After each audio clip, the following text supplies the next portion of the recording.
Han pasado casi 3 años desde que subí mi video hablando sobre Final Fantasy VII. En aquel video profundizamos en la historia completa del videojuego, así como en diferentes aspectos de este. Como bien dije en ese entonces, la saga Final Fantasy fue la que me hizo darme cuenta de que este medio podría ser mucho más que solo una forma de entretenimiento sencilla. Tenía el potencial para transmitir historias llegando a conectar de manera única con el jugador, y siendo capaz de hacer más que otros medios como el cine, la música o la literatura. La narrativa es un concepto que se refiere a toda serie de eventos conectados que conforman un relato. En la teoría literaria existe un género conocido como narrativo. En él se describen hechos que forman una secuencia en un tiempo y espacio determinados, vividos por uno o varios personajes. De ahí es que se emplee este término cuando nos referimos a la narrativa en los videojuegos, pues estos son un derivado como técnica audiovisual para contar una historia. Esto lo digo porque existen otros derivados como pueden ser historietas, la cinematografía, radionovelas, telenovelas o series de televisión. Todas estas son técnicas audiovisuales empleadas para la narración. Por tanto, y en mi opinión, no hay nada que realce a una por sobre la otra, o que la dignifique más. Cada uno tiene sus propias herramientas, sus virtudes y defectos, además de cumplir su propósito. Hay juegos que son precisamente una experiencia más narrativa, donde lo que caracteriza al título son su historia, sus personajes, el mensaje, mundo, entre otras cosas. La saga Final Fantasy es precisamente de este estilo, o al menos siempre se había caracterizado por contar con historias sobresalientes y que iban más allá que el resto. A priori los videojuegos quizás no hayan surgido como un medio para contar historias, no fue sino con el paso de los años que el medio fue adquiriendo nuevas capacidades. Muchos discutirán sobre cuál es la característica más importante en los videojuegos, unos dirán que la jugabilidad, y otros optarán por la historia, pero para mí el secreto está en el balance entre una jugabilidad divertida y entretenida, pero contar con una historia que mantenga al jugador expectante e interesado.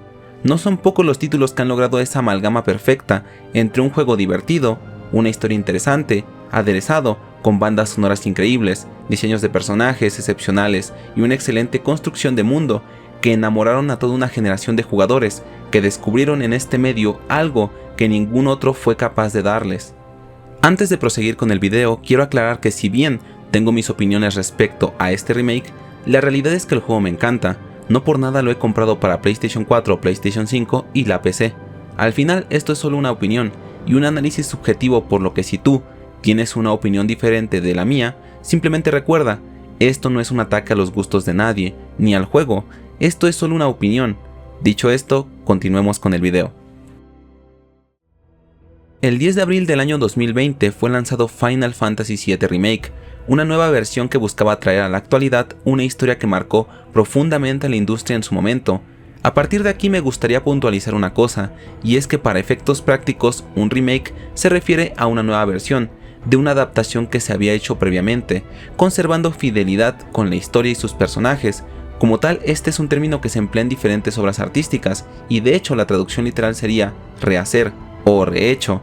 Quería hacer este pequeño paréntesis para dejar en claro algo que muy seguramente no gusta a algunas personas, y es que Final Fantasy VII Remake es más bien una reimaginación y no un remake. Si revisamos la definición de la palabra reimaginar, nos encontramos con lo siguiente. Reimaginar significa volver a imaginar, es decir, pensar o considerar algo de una manera nueva y creativa para cambiarlo o mejorarlo.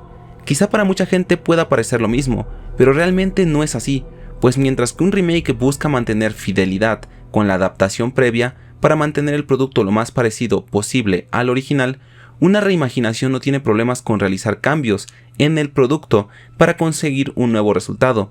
Por eso precisamente me parece que esto no es un remake, más bien es Final Fantasy VII reimaginado, o podría ser una continuación, aunque ya llegaremos a eso.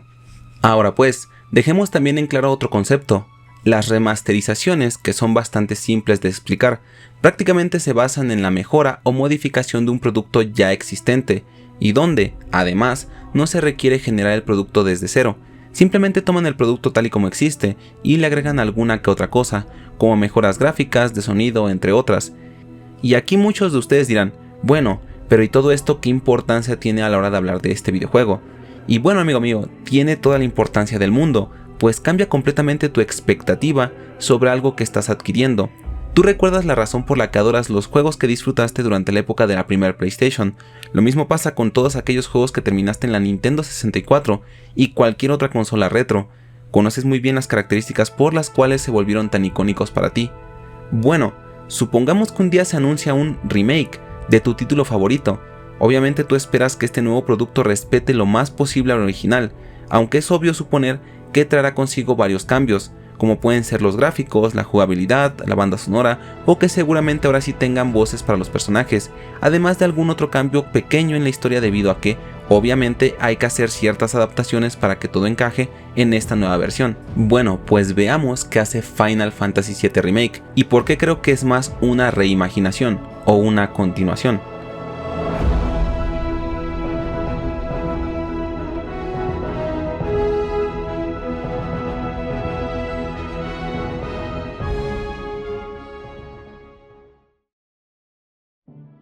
Como era de esperarse, el juego brilla gráficamente.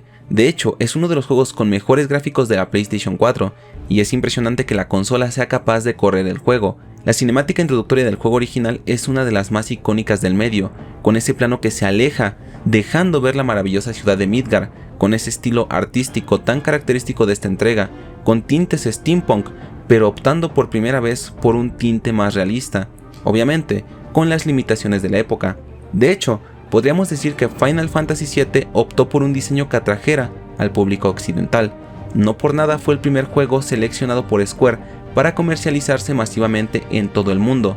Por eso se entiende que hayan optado por este estilo artístico que, si bien sigue siendo bastante cartoon, mantiene esos tintes realistas en sus entornos, valiéndose por supuesto de las herramientas que se tenían a la mano. La perspectiva o proyección isométrica es una representación visual que se utiliza mucho en diferentes ámbitos artísticos y técnicos. Este se basa en un sistema de ejes ortogonales, donde todas las dimensiones se mantienen paralelas, permitiendo generar entornos con bastante detalle y manteniendo siempre cierta coherencia en la escala, aunque dependerá del estilo artístico que se maneje. Por ejemplo, en arquitectura se utiliza para representar objetos tridimensionales de manera precisa. Puede ser en conjuntos de edificios, donde se permita visualizar la distribución y la relación entre las diferentes estructuras. En videojuegos, esta técnica ha sido un recurso muy valioso pues permite crear ese efecto de tridimensionalidad sin necesidad de altos costes de rendimiento, especialmente cuando se agregan entornos pre-renderizados. Esto consiste en usar fondos con perspectiva isométrica, como se explicó antes, pero que han sido renderizados previamente, por lo que el juego no debe hacer este proceso en tiempo real, reduciendo así la carga de procesamiento. Lo que se hace únicamente es dejar a los personajes y otros elementos por encima para dar ese efecto tan distintivo en juegos de la época. Con la tecnología actual podía hacerse algo muchísimo más arriesgado, dejando de lado la cámara isométrica fija y pasando a una cámara al hombro del personaje, o en tercera persona, más cercana. Esto obviamente trae consigo otros retos como por ejemplo la escala y el rendimiento, pues ahora los entornos más próximos no están pre-renderizados. Digamos que ahora se hace una mezcla. Se tiene un primer entorno con elementos que se renderizan en tiempo real, donde se desplaza el personaje, y por detrás se tienen capas que brindan esa sensación de profundidad, pero también de masividad, y estas son precisamente fondos pre-renderizados, pero que al estar tan lejos pasan desapercibido. Además, para dar un aspecto más realista y detallado, se utiliza una iluminación atmosférica que permite resaltar aún más el aspecto gráfico del juego. De esta manera se sigue manteniendo un coste de rendimiento disminuido, pero una calidad gráfica notable al utilizar diferentes técnicas. Es por esto por lo que Final Fantasy VII Remake se ve tan increíblemente bien, manteniendo un excelente rendimiento, pues a pesar de utilizar Unreal Engine 4 es notable el trabajo del equipo desarrollador al optimizar el juego, además de realizar todo el trabajo necesario para dotar de identidad a la ciudad de Midgar. De hecho, yo pude disfrutar de esta entrega con mi vieja gráfica, una GTX 1050, que aunque no me permitía jugarlo en gráficos altos, podía modificar ciertos ajustes para mantenerme siempre sobre los 50 FPS, algo de verdad admirable considerando que hay juegos que se ven peor, pero que están peor optimizados. Me gustaría hablar más sobre este tema de los motores gráficos en otra ocasión, pues es algo sumamente interesante, pero por ahora sigamos con el tema del video. Los estilos artísticos en videojuegos se refieren al diseño visual del juego y todo lo que esto conlleva, ya sean los diseños de personajes, entornos, la interfaz del usuario y en pocas palabras, todo aquello que vemos en pantalla. La dirección artística marca una línea de acción bastante clara que define el tono del juego y el impacto que tendrá en los jugadores por medio de la vista. El paso del tiempo, el surgimiento de nuevas herramientas y la salida de consolas cada vez más potentes ha traído consigo un gran número de estilos artísticos. Cada uno de estos estilos trae consigo una serie de decisiones de diseño que impactarán fuertemente el desarrollo del videojuego. Hoy en día existe una clara tendencia hacia el realismo, con la mayoría de juegos AAA, en títulos como Red Dead Redemption, The Last of Us, Wukong, Cyberpunk, Kingdom Come, Call of Duty, etc. La tendencia claramente va por un camino donde el fotorrealismo en los videojuegos acapare gran parte del mercado.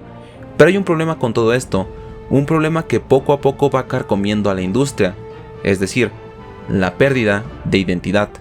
Dejando de lado que te guste más o menos un estilo artístico sobre otro, la realidad es clara. Con el surgimiento de los grandes motores gráficos como Unreal Engine 4 y 5, así como Unity, es evidente que los desarrolladores tienen una gran cantidad de herramientas a su disposición, siendo motores gráficos que gozan de actualizaciones constantes y una gran cantidad de recursos. Esto en teoría debería traer consigo juegos con un mejor apartado gráfico, pero la realidad es otra. Los juegos cada vez son más parecidos los unos a los otros, cada vez se nota más el poco esfuerzo que ponen los desarrolladores en el diseño artístico de sus juegos. Por suerte para nosotros, y aunque Final Fantasy VII utiliza Unreal Engine 4, se nota el gran trabajo que se ha puesto para dotar de identidad, generando recursos propios, dando un sello de identidad al juego, permitiéndonos disfrutar de una ciudad de Midgar llena de ambientes completamente diferentes, que nos recuerdan a los que vimos hace ya tanto tiempo. Cada lugar en este juego está absurdamente bien cuidado, en sus detalles. Un ejercicio que yo hice mientras jugaba fue intentar traer a mi memoria mis recuerdos que tenía del juego original,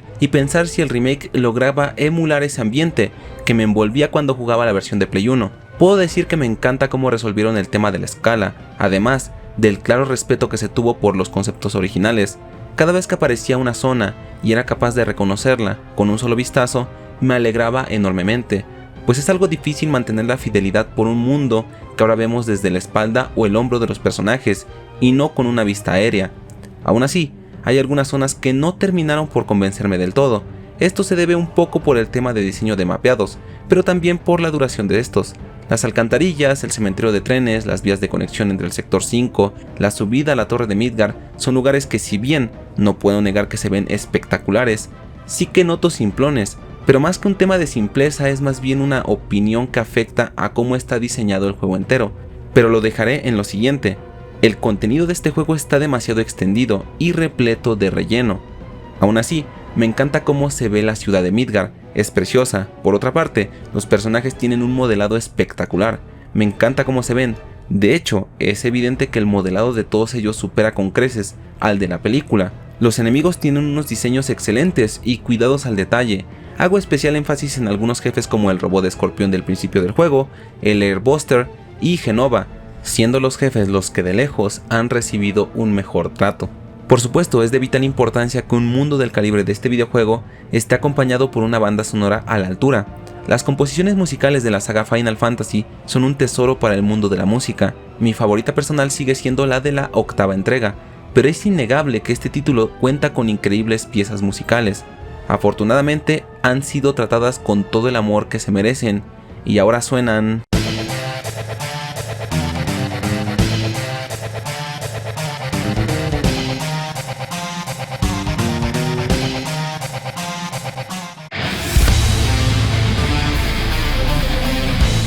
Así, justo así es como siempre me imaginé que debía sonar esta maravillosa banda sonora.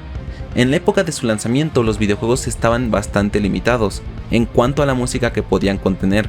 Considerando que la PlayStation 1 tenía una calidad de salida de 16 bits, ya se podía tener la calidad de un CD, pero aún así era limitante el almacenamiento del disco.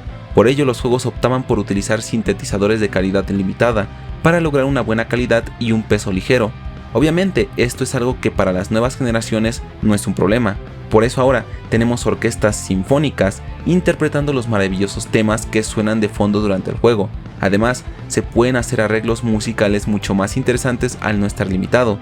La banda sonora del juego original siempre tendrá ese aire nostálgico, pero es innegable que poder escuchar cuerdas, vientos, percusiones, coros y demás elementos en una composición musical con la máxima calidad es una experiencia completamente extraordinaria y por la cual deberíamos estar agradecidos. Aún así, debo decir que hay piezas musicales nuevas las cuales simplemente no me terminan de convencer. Por ejemplo, la nueva banda sonora para el mercado muro. Es cierto que la canción es buena y puede acompañar el lugar, pero la banda sonora del original era simplemente otro nivel.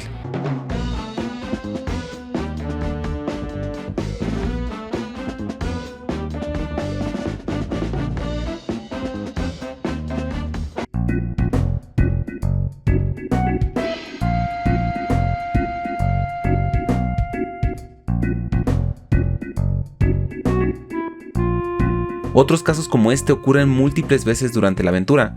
Se nota bastante cuando una canción no pertenece a la banda sonora original, no porque sean malas, es simplemente que no pueden ponerse a la altura de las obras maestras que tanto escuchamos en el pasado.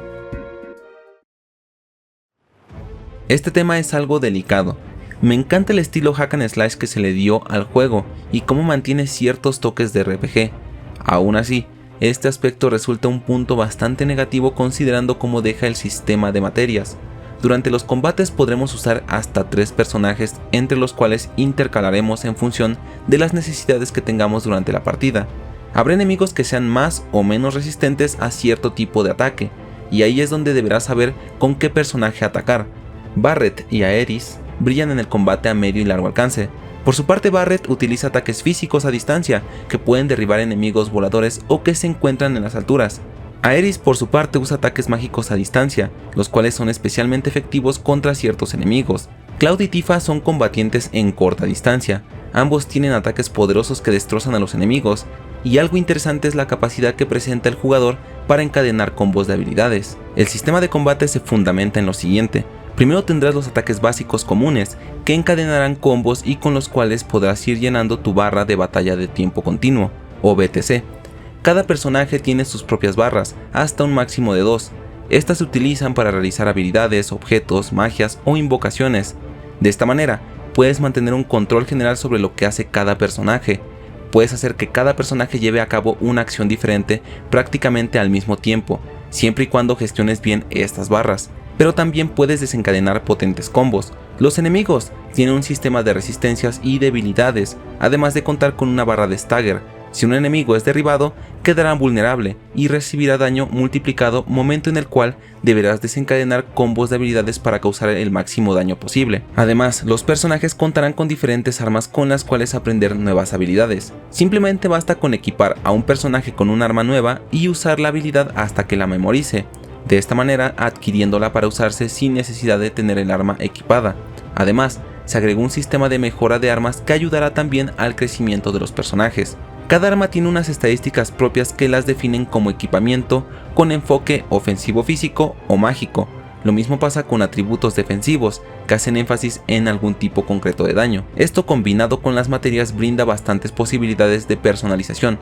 Obviamente el sistema de materias ha sufrido algunos cambios mínimos, pero la verdad es que sigue siendo tan divertido como siempre, aunque al adaptar únicamente una sección de la aventura, falta mucho por ver de este sistema, y qué tanta fidelidad tendrá con el original, donde se podían hacer cosas loquísimas.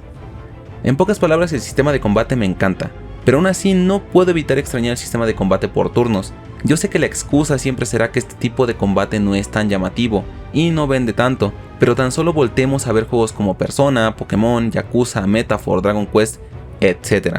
Yo entiendo que el cambio es algo necesario, pero no puedo evitar extrañar ese antiguo estilo de combate. Una cosa más, yo entiendo que hay veces donde los combates son verdaderamente caóticos, que controlamos a múltiples personajes, que hay múltiples enemigos en pantalla, de verdad, lo entiendo. Pero me produce un enojo increíble el ver cómo la barra de vida de mis personajes baja sin que yo pueda hacer nada para evitarlo, porque hay tantas cosas ocurriendo en pantalla que no sé quién fue el desgraciado que se atrevió a ponerle un dedo encima a Aerys o Tifa. Yo entiendo que tengo una edad y quizá mis reflejos ya no son lo que eran, pero este sistema de combate me hace sentir que soy un mal jugador. Por muy satisfactorio que sea ver cómo one-shoteo enemigos, este sistema tiene muchas deficiencias, especialmente en temas de combate aéreo. Algunos enemigos con resistencias absurdas y que requieren que juegues como el juego quiere que juegues, algunos problemas con la inteligencia artificial y en un todo problemas que surgen cada que se experimenta con un nuevo sistema de combate, que aún así, repito, me encanta. Ya he hablado extensamente sobre la historia de Final Fantasy VII, si quieres saber más sobre esta te invito a que veas el video que dediqué en mi canal y si no, No te preocupes, pues solo abarcaremos lo concerniente a la primera parte del juego, y la cual aborda este remake, es decir, todo lo referente a los sucesos acontecidos en la ciudad de Midgar, y antes de que nuestros protagonistas salgan al mundo abierto. Una de las características más importantes en la historia de este juego era sin lugar a dudas el ritmo con el cual avanzaba. Si uno completaba únicamente la historia principal, obviamente sin saltar diálogos y poniendo atención al mundo, los personajes y el lore, podían fácilmente terminar el juego en aproximadamente 35 o 40 horas, quizá incluso menos tiempo, dependiendo de qué tanto se lleguen a dominar las mecánicas del juego, pues pueden haber secciones que sean difíciles para los jugadores principiantes. Aún así, 40 horas me parece un tiempo más que aceptable para completar el juego en su historia principal. Pero Final Fantasy VII Remake dura alrededor de 35 horas, considerando que hagas todas las misiones secundarias y saltes diálogos, como yo hice al completarlo recientemente en la versión de PC. Pero si únicamente te interesa la historia principal, seguramente te pueda tomar unas 20 o 25 horas. Eso en términos de adaptar un juego para un remake es una tremenda burrada, considerando que la sección de Midgar en el juego original duraba aproximadamente 6 o 7 horas. No solo extendieron la duración del juego, sino que agregaron nuevo contenido para hacer que todo esto se sintiera orgánico, o por lo menos, eso intentaron. Creo que este juego brilla bastante cuando adapta al original, y lo adapta al pie de la letra, cuando no se inventa nada, cuando simplemente se dedica a dar nueva vida al contenido que ya conocíamos. Toda la primera parte del juego, el ataque al primer reactor, es una tremenda maravilla. Definitivamente es cine, al menos hasta que salimos del reactor. Las visiones o dolores de cabeza que tenía Cloud constantemente en el original estaban bastante bien fundamentadas con todo lo relacionado como el experimento o teoría del reencuentro del profesor Hoyo, algo que expliqué en el video de Final Fantasy VII. Resumiendo rápidamente, esto se basaba en que todas las células de Jenova buscarían reunirse en el cráter del norte, lugar donde se encuentra actualmente Sephiroth. Las visiones que tiene Cloud y sus constantes dolores de cabeza se deben principalmente a dos razones. La primera es el bloqueo psicológico y emocional que sufre, debido al trauma provocado por los eventos en Nibelheim. Por otra parte están las células de Jenova que fueron introducidas en él por Hoyo, volviéndolo un clon de Sephiroth, cuyo único propósito es hacer realidad el experimento de la reunión. Eso explica las visiones que tiene y el motivo de su obsesión con este. De esta manera podemos explicar muchos de los momentos que vemos durante el remake, pero aún así hay cosas que no se pueden explicar con esto. Aquí es donde considero que este juego deja de ser un remake y pasa a ser una reimaginación, o continuación, pues los ecos del destino vienen para alterar completamente los acontecimientos del juego, pero aún más importante, cambian completamente el carácter y la atmósfera de este. El juego original hacía énfasis en una serie de mensajes. La atmósfera, aún con las limitaciones de la época, era bastante más adulta de lo que podría parecer. Tan solo hay que ver cómo empieza el juego. Estamos atacando un reactor que suministra energía a la ciudad de Midgar. Este ataque tendrá sus consecuencias, y los miembros de Avalancha lo aceptan como tal. Los diálogos de estos son de gente que está cumpliendo con un papel que han aceptado, y se les nota cierto aire ansioso, pero nunca titubeante. Si bien en el remake se lleva a cabo el mismo plan, sí se nota una atmósfera diferente tras todo lo ocurrido. Ellos planeaban inhabilitar el reactor, pero jamás pensaron hacer daños a una escala tan alta, algo que ya de por sí les resta peso a sus acciones y blanquea bastante sus intenciones, algo que en el juego original no ocurre, porque aunque parezca una tontería, la intención y la atmósfera en un juego son de vital importancia para el jugador. Los miembros de Avalancha tienen un mejor tratamiento en este remake en cuanto a su trasfondo y motivaciones. Eso es algo que se agradece, pues dejan de ser simples personajes secundarios o terciarios, como en el original, y toman un papel más protagónico, aunque de igual manera el contenido relacionado con esto es... meh. Yo siempre he sido el primero en defender las cosas típicas de un anime en los videojuegos. De hecho, si ven mi video hablando sobre Persona 3, le dedico un par de palabras a este tema. La exageración es algo común en este tipo de medios, donde Japón se caracteriza por tener algunos estereotipos que llegan a ser incómodos al público occidental, debido a que son culturas bastante diferentes. Aún así, debo admitir que hay escenas de este videojuego que incluso a mí me llegan a parecer ridículas. Esto no se debe a que no me guste, sino a que no aportan absolutamente nada. Cada vez que intento saber qué cosas son importantes en una obra, hago el siguiente ejercicio. Imagínate qué pasaría si tal sección en un videojuego jamás hubiera existido. Si esto no provoca ningún tipo de repercusión, entonces es contenido que sobra, no es relevante, y como tal solo está puesto como relleno. Por supuesto, esto es una práctica común, no tiene nada de malo que se agregue contenido para alargar la duración de un juego. El problema es cuando ese contenido interfiere directamente con la trama principal, pues corta el ritmo y hace que la experiencia pierda credibilidad y carácter. El juego original tenía muchos momentos donde veíamos cosas grandilocuentes o absurdas, momentos donde el juego te dejaba tomar un desvío para echar un vistazo a todo lo que tenía por ofrecer. Pero precisamente esto no entorpecía el ritmo del juego, al ser algo completamente opcional.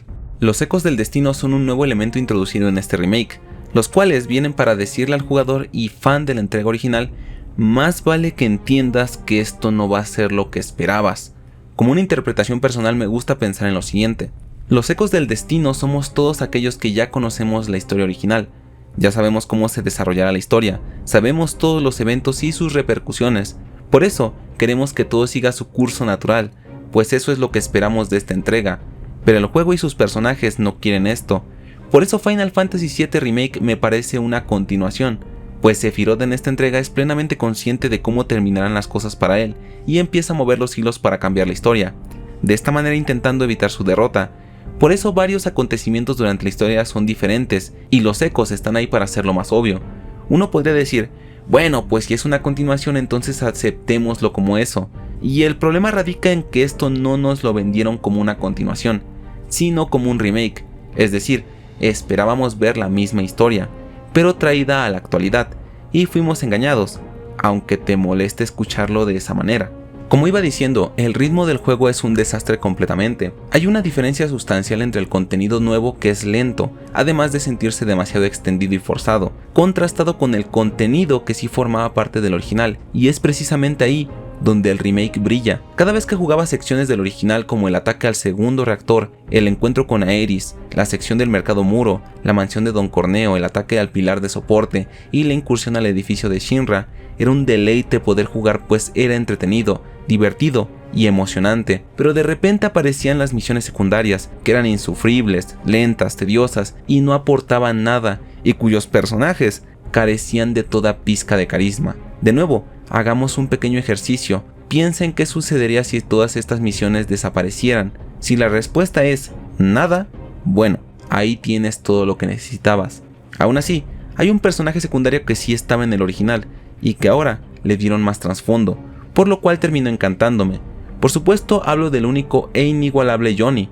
Este chico ya aparecía en el original, protagonizando pequeñas escenas cómicas, pero ahora está mejor tratado, y sinceramente me parece un añadido que no entorpece para nada la trama, al contrario, la acompaña y se vuelve alguien con quien puedes simpatizar.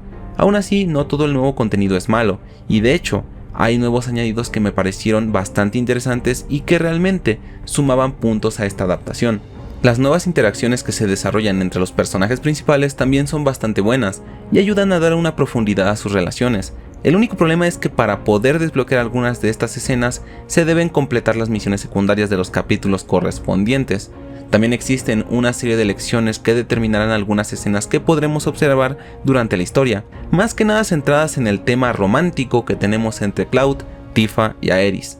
También tenemos un añadido como lo es la organización Avalancha, como algo mucho más grande y que en este remake es más visible.